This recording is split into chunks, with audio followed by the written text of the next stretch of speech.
आज मैं सोच रहा था कि ऐसा क्या होता है कि लोग ऐसे स्कैम में बस चले आते हैं, बिना उस चीज़ का फैक्ट चेक किए हुए, बिना उस चीज़ को जाने हुए कि इसमें क्या होने वाला है या क्या हो सकता है। ऐसा कौन-सा पर्दा आँखों के सामने आ जाता है कि किसी भी आदमी को कुछ नहीं दिखाई देता और वो 4 लाख, 5 लाख, 10 लाख दे देता है। बहुत सारे केसेज़ आ रहे हैं, बहुत सारे लोग रिफंड के लिए अप्लाई कर रहे हैं। बहुत सारे लोगों का पैसा डूब गया है, बहुत सारे लोग स्टेप नहीं ले पा रहे हैं कि यार उनका पैसा कैसे आएगा, आ पाएगा कि नहीं आ पाएगा। तो मुझे ये लगा कि इस बारे में बात करनी चाहिए कि आखिर ऐसा क्या होता है कि आदमी को समझ में ही नहीं आता। पता सबको है कि हाँ, मुझे नेटवर्क मार्केटिंग या जोड़ने वाला काम नहीं करना। लेकिन ऐसा क्या होता है कि हमें ये समझ में नहीं आता, हमारे आँखों के सामने ऐसा क्या चीज़ रख दी जाती है, ऐसा क्या सम्मोहन हमारे साथ में कर दिया जाता है, ऐसा क्या जादू कर दिया जाता है कि हमें लगता है कि हमारे साथ तो फ्रॉड हो ही नहीं सकता, ये जो बोल रहा है वो सही बोल रहा है। तो कहीं न कहीं कुछ न कुछ तो गड़बड़ है जो हमें नहीं मालूम। तो मुझे लगा कि इसके पीछे वजह है, बहुत बड़ी वजह है और वो कहीं न कहीं इस एमएलएम बिज़नेस या एमएलएम स्कैम का बेस है। और दुनिया की हर कंपनी उस चीज़ को पूरी तरीके से यूज़ करती है और आई थिंक मैं ये बोलूँगा कि उसी चीज़ को यूज़ करके ही इस सो कॉल्ड इंडस्ट्री, पता नहीं इंडस्ट्री क्या है उसमें, बट सो कॉल्ड इंडस्ट्री चलती है उसपे। वो है fake lifestyle, fake cars, fake travels, इन सबको शो ऑफ करना, ठीक? अब इंस्टाग्राम के आने, फेसबुक के आने के बाद में ये बहुत ज़्यादा हाइप पे है और ये सारे स्कैमर्स इन्हीं सोशल मीडिया प्लेटफॉर्म्स का यूज़ करते हैं to create hype, to create एक गैप आपके बीच में और उनके बीच में, जिससे आपको लगे कि आप कुछ तो मिस कर रहे हैं। क्योंकि सोशल मीडिया के आने के बाद से मतलब व्हाट आई पर्सनली फील और कि एक लेफ्ट अलोन वाला फीलिंग आ गया है सबके अंदर कि यार कहीं मैं पीछे तो नहीं छूट रहा हूँ या ये आगे चला जा रहा है यार, मुझे लग रहा है ये अब कामयाब हो जाएगा और मैं पीछे छूट गया हूँ। लेकिन हकीकत या पर्दे के उस साइड की सच्चाई को मैंने जिया है और मैं आपको एकदम यकीन के साथ में बता सकता हूँ कि मैंने उस लाइफ को जब मैं जी रहा था, जब मैं बोल सकता हूँ कि मैं फ़ोटोज़ पोस्ट करता था या वीडियोज़ पोस्ट करता था, मतलब जो प्रोस्पेक्टिंग जिसको बोल सकते हो, जो सिखाई जाती थी। उस टाइम पे मुझे लगता था कि यार इस इस पर्टिकुलर फ़ोटो को, इस वीडियो को कितने लोग देख रहे हैं, कितने लोगों से मेरा इंटरेक्शन हो रहा है, ये मेरा फ़ोकस होता। अब क एक कल ही की बात है, मेरी सिस्टर इन लॉ मुझसे ऐसे मज़ाक में बोल रही थी कि यार तुम अब पोस्ट नहीं करते हो अपने सोशल मीडिया पे, इंस्टाग्राम पे और फ़ेसबुक पे और मतलब मज़े ले रही थी वो। तो और उसने ये भी बताया कि मैंने तुमको किसी से बात करते हुए सुना था कि भाई यार अब तो फाइनेंशियल फ्रीडम का गोल है लाइफ में, अब तो बहुत मज़ा आ रहा है और मतलब ऐसा कुछ मैं किसी से बात कर रहा था तो और वो सुन रही थी, वो उसने सुन लिया था किसी तरीके से और वो चीज़ें वो मेरे से शेयर कर रही थी और मैं मैं मैं मतलब इतना ज़्यादा, मतलब एक तो हँसी भी आ रही थी और एक एक इस तरीके से मिक्स्ड रिएक्शन था कि मतलब मैं एम्बैरेस भी था और मुझे अपने आप पे हँसी भी आ रही थी, ठीक है? कि हर मतलब किस लेवल का चूतियापा मैं करता था और ये सच है कि जितने भी लोग अभी कर रहे हैं ना इस स्कैम में काम, वो सारे इस रोग से ग्रसित हैं, जिसको ये फेक लाइफ़स्टाइल हम बुलाते हैं, ठीक है? तो ये तो अभी आप मेरे सोशल मीडिया पे जाओगे, या मैं जिस तरीके का इंसान भी हूँ ना, मुझे एज़ सच ऐसा मतलब बहुत ज़्यादा लोगों का इन्वॉल्वमेंट पसंद नहीं है मुझे अपनी लाइफ़ में, थोड़ा इंट्रोवर्ट हूँ। मतलब जो मैं एक्चुअल हूँ पर्सनली। बट इस बिज़नेस में आने के बाद, इस स्कैम में आने के बाद, मैं क्या अपने आप को मैंने अपने आप को क्या बनाया, अपने अंदर क्या चेंजेस करे to just seek for money, कि पैसा कमा पाऊँगा, या इन लोगों ने जो मुझे दिखाया है यहाँ पे ट्रेनिंग्स में, और इन लोगों को जो मैंने देखा है, इस तरीके से मैं बन पाऊँगा, ऐसा मुझे लगता था। और मुझे इस चीज़ का रियलाइज़ेशन कब हुआ, जब ये गाड़ी और होटल्स, फ़ोटोज़ और इन सब की बैक स्टोरीज़ मुझे मालूम चलने लगी। इनफैक्ट मैं उस पर्दे के उस तरफ से देखने लगा, या जब मैं अपलाइन बना, तो मुझे ये चीज़ समझ में आई, और मैं कहीं न कहीं उसको अनकॉन्शियसली करता भी था, कि मेरी टीम मोटिवेट हो, कि देखो यार, मेरे पास ये गाड़ी है और मैं यहाँ रहता हूँ, और बट सबसे बड़ी सच्चाई की बात ये है कि बैंक बैलेंस जो होता है ना, वो आदमी खुद जानता है। आप बाहर-बाहर से खूब सारा दिखावापन कर लो, खूब सारा शो ऑफ कर लो, लेकिन जो बैंक बैलेंस है, इसीलिए ये नेटवर्क मार्केटिंग वाले कभी भी बैंक बैलेंस नहीं दिखाते हैं। वो ये बोलते हैं, वो सीधा ही जवाब ये देते हैं कि क्या अगर आप किस लिए सबूत माँग रहे हो? क्या आपने अपने पिताजी से सबूत माँगा है कि आप उनके बेटे हो? तो आप हमसे सबूत क्यों माँग रहे हो कि हम इतना कमाते हैं या नहीं? अगेन एक इर्रेलेवेंट चीज़ और इर्रेलेवेंट जवाब। अब ये तो एक तरीका है कि हाँ, आप शो ऑफ करते हो और आपका उसमें कितना इन्वॉल्वमेंट होता है। गाड़ियों की जहाँ तक मैंने बात देखी है, और नौकरी छोड़ने की जहाँ तक बात देखी है, जिससे लोग इस बिज़नेस, इस स्कैम की तरफ आकर्षित होते हैं। क्योंकि हम बात ही इसी चीज़ पे कर रहे हैं कि ऐसा क्या होता है, कि आँखों पे पर्दा लग जाता है और नहीं समझ में आता है। तो वो गाड़ियाँ होती हैं, गाड़ियाँ ऐसी होती हैं जो कि एक तरीके से हाई क्लास गाड़ियाँ होती हैं। Q3 भी हो सकती है, BMW की कोई भी कार हो सकती है, जो कि अगेन एक सैलरीड आदमी अपने ईएमआई पे खरीदता है, या कुछ पैसे कमा के इस बिज़नेस से वो खरीद सकता है। बट अगेन इसमें कोई भी रेगुलर इनकम नहीं होती है, ठीक है? कोई रेगुलर इनकम नहीं है कि अब आपका यहाँ से रेगुलर आने ही लगा, या फिर आप रेगुलर इसमें लोग आते ही जाएँगे और कुछ गड़बड़ नहीं होगी, कोई सर्टेनिटी नहीं है।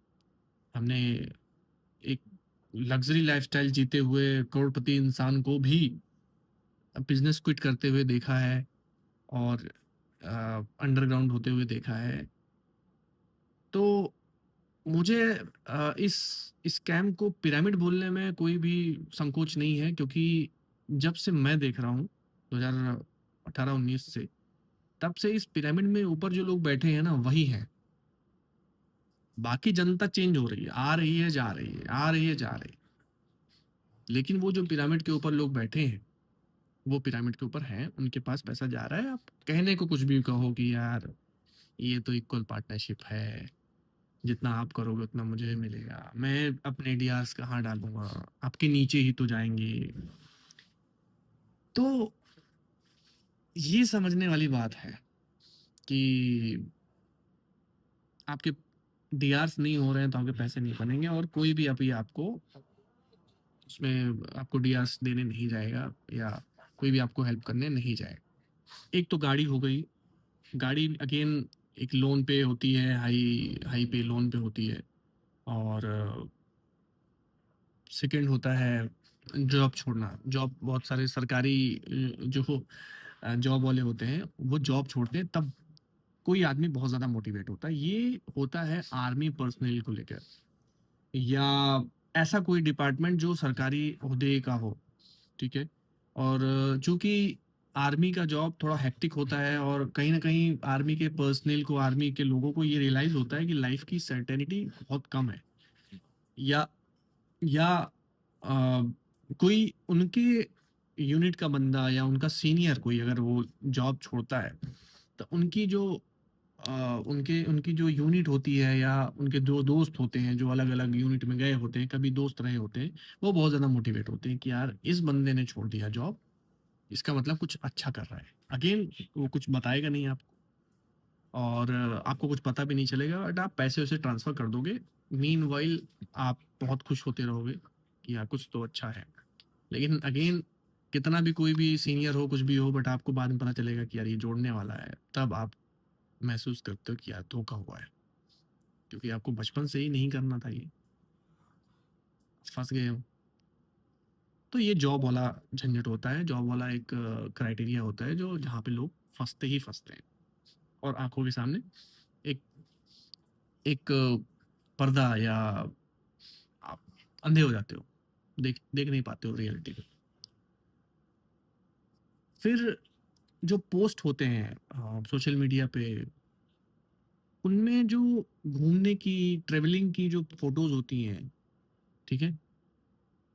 अब उसके पीछे की सच्चाई जान लो। होता क्या है कि जब कोई भी आप इनवाइट करते हो या आपकी टीम में कोई इनवाइट करता है, उसका प्लान होता है। प्लान ऐसे जगह पे होगा जहाँ पे एक लैविश बैकग्राउंड हो या लैविश जगह पे हो। वहाँ का 2 फ़ायदा होता है। एक तो जो प्रोस्पेक्ट आया है, उसको लगेगा कि यार ये बड़ा काम कर रहा है, ठीक है? ऑल्दो वहाँ पे वो टेबल पे बैठा हुआ है, कॉफ़ी ऑर्डर करी है, कुछ खाना-वाना ऑर्डर कर रहा है जिसका अगेन पैसा जो आईआर का प्लान है वही देगा। सीनियर-वीनियर कुछ नहीं देगा, वो वही देगा, ठीक है? वो वही पे करता है जिसका प्लान होता है। अगेन वो इन्वेस्टमेंट के उसमें डाल दिया जाता है कि भाई ये इन्वेस्टमेंट है, बिज़नेस कर रहे हो ना, इन्वेस्टमेंट तो लगती है। तो मतलब आप जो पैसा लगाते ही हो उसका प्रोडक्ट मिल जाता है और आप बाद में जो उसका रनिंग कॉस्ट होता है, रनिंग कॉस्ट वो आप देते रहते हो। मतलब वो बोलते हैं ना कि भाई अगर आप बोलने जाओगे कि सर मेरा पैसा लग रहा है या उसमें ज़्यादा खर्चे हो रहे हैं तो बोलेंगे देखो यार रनिंग कॉस्ट होती है ना रनिंग कॉस्ट कोई भी चीज़ कोई बिजनेस रन करने के लिए उसकी कॉस्ट होती है ना रंगाई पुताई होती है कोई दिक्कत परेशानी होती है तो उसमें लगाते हो ना पैसा डेली कुछ ना कुछ लगाते हो ये वही है काइंड ऑफ ट्रेनिंग्स हो गई इन सब के पैसे ये रनिंग कॉस्ट बोलकर ही लिए जाते हैं ठीक है क्योंकि अगर आप उस चीज़ को नाम नहीं दोगे तो कोई भी क्वेश्चन उठाएगा ना अब बिजनेस को रिलेट करोगे कि भाई रनिंग कॉस्ट है रंगाई पुताई है अब वो रंगाई पुताई को ये एग्जांपल देते हैं कि आपके इंटरनल वर्ल्ड में रंगाई पुताई होगी आपके फर्नीचर्स इधर उधर से हों इधर उधर होंगे मतलब वहां पे ऐसे कुछ अप्लाइंस आएंगे जो आपके दिमाग में जो फर्नीचर्स बैठे हुए हैं ना इधर इधर इधर उनको खिसका देंगे रिस्ट्रक्चर कर देंगे अब अल्टीमेट गोल उनका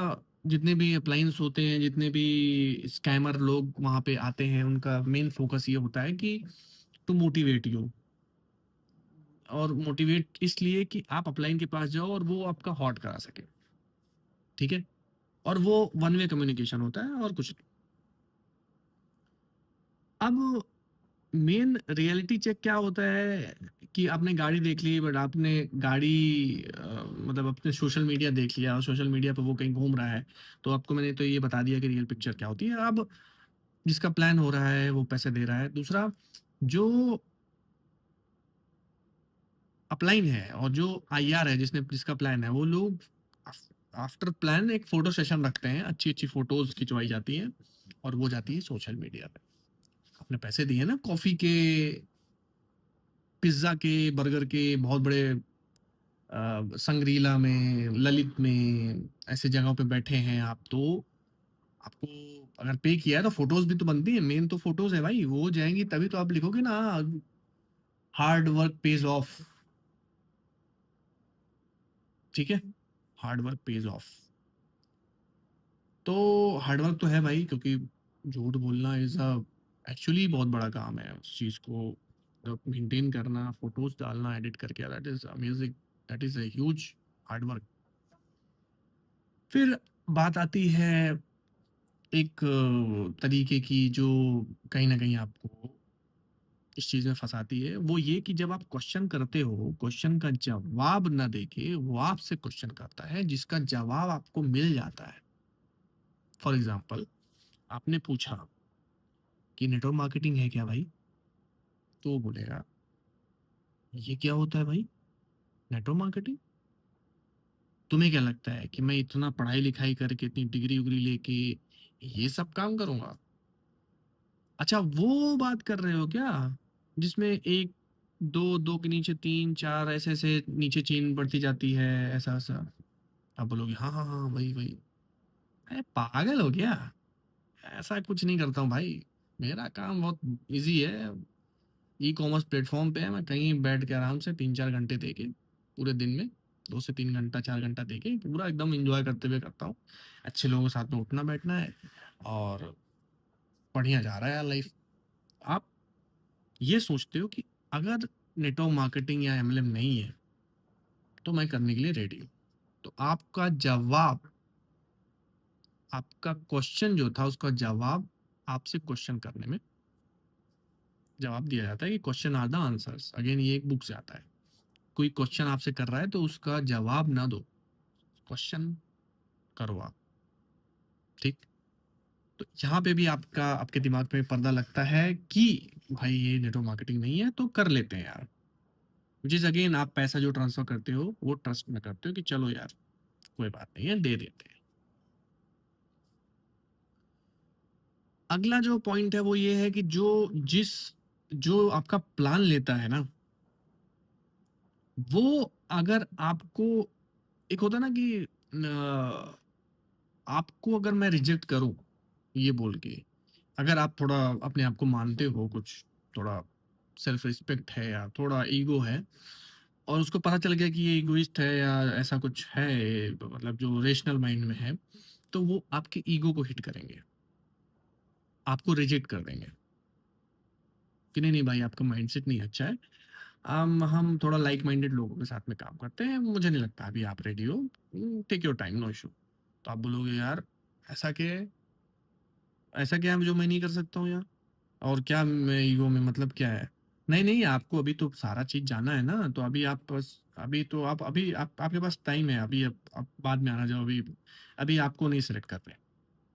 तो आप ईगो में आके या ऐसा उसमें आके तैश में आके कहते हो नहीं, नहीं लो, मुझे करना है यहाँ पे, मुझे ये लो पैसे, मेरे को करना है। वहाँ पे वो पर्दा एक पड़ जाता है। Again this is a strategy जो सिखाई जाती है लोगों को कि आपको कहाँ पे बटन दबानी है। बटन मीन्स आपके कौन से इमोशन पर कब क्या बोलना है। It is a part of training. Yes, training होती है इसकी बाकायदा, वीसेल में ट्रेनिंग होती है। जिनकी जिनके वीडियोज़ हमने डाल रखे हैं, आप चेकआउट कर सकते हो कि क्या सिखाया जाता है इसमें आखिर। तो ऑब्जेक्शन हैंडलिंग में आता है वो कि जब आप प्लान दिखाते हो, प्लान दिखा दिया, किसी का क्वेश्चन आ रहा है तो उसका क्वेश्चन का जवाब मत दो, ठीक है? कोई पूछे भाई कंपनी का नाम तो बता दे, तो बोलेगा कि यार कंपनी का नाम है मेरा नाम कुलदीप। बोलेगा कुलदीप क्या नाम है भाई? भाई तेरे लिए मैं हूँ ना खड़ा, तेरे लिए कंपनी मैं हूँ, तेरा पैसा डूबेगा तो मैं दूंगा तुझे। बिगेस्ट जोक कि तेरा पैसा मेरे पास रखा है, तू जब चाहेगा तो ले लेना, मेरे ऊपर पैसा लगा रहा है। यहीं यहीं पे जो ये ट्रस्ट वाली बात होती है, यहाँ पे भी आप लोगों की आंखें बंद होती है कि चल यार ये बंदा बोल रहा है इतना कन्विक्शन से, तो कर लेते हैं भाई। और जब आपका कोई जानने वाला आदमी, कोई घनिष्ठ आदमी आपको ऐसा बताता है कि भाई भरोसा कर, मैं हूं ना तेरे साथ, तो जो लॉजिक होता है वो बहुत पीछे छोड़ देते हैं हम, और जो सामने वाला बंदा बोल रहा होता है उसी पे भरोसा कर लेते हैं। लेकिन आपको ये सोचना चाहिए कि उस बंदे के आंख पे भी पर्दा पड़ा हुआ है और उसको भी नहीं पता है, उसको भी कुछ बता के, उसको कुछ समझा के, उसके दिमाग को घुमा के उससे वो चीज़ें करवाई जा रही हैं, विच इज़ अगेन बहुत सारे एग्जाम्पल्स में मिलता है और बहुत सारे लोग इसका शिकार होते हैं। और इसमें जनता फंस रही, जनता का पैसा फंस रहा है, बहुत सारे लोग इसमें पैसा डुबो रहे हैं। व्हिच इज़ मुझे अगेन देख के बहुत ज़्यादा मतलब बुरा लगता है कि अ, इतना कुछ चीज़ें बनी हुई हैं, इतना चीज़ें सरकार अवेयरनेस फैला रही है कि आदमी फँसे ना या कुछ ऐसा करे कि जिससे एक होता है ना कि लोग बच जाएँ, अवेयरनेस फैलाना बट अगेन आदमी सिर्फ़ शो ऑफ को देख के फँस जा रहा है। मतलब मुझे ये लगता है कि जहाँ पे शो ऑफ हो, वहाँ तो कतई उसके पीछे नहीं, उससे 10 कदम दूर रहो आप।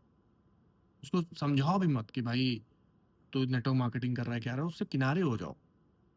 क्योंकि वो ऑलरेडी दूसरे मोड में है, वो उसका माइंडसेट किसी ने हाइजैक कर लिया है और वो अब सिर्फ़ स्कैमर की बात सुनेगा।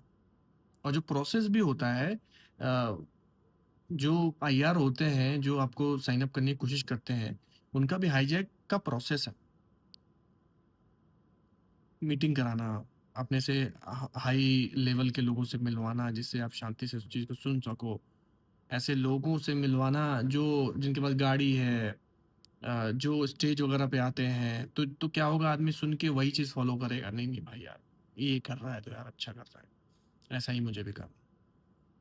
तो हमारा भी जो ब्रेन वॉश हुआ था या जो हमारे भी आँखों पे पर्दा पड़ा था, जो मेरा एग्ज़ाम्पल है, जो मैं अ, मैं किस तरीके से फँसा था,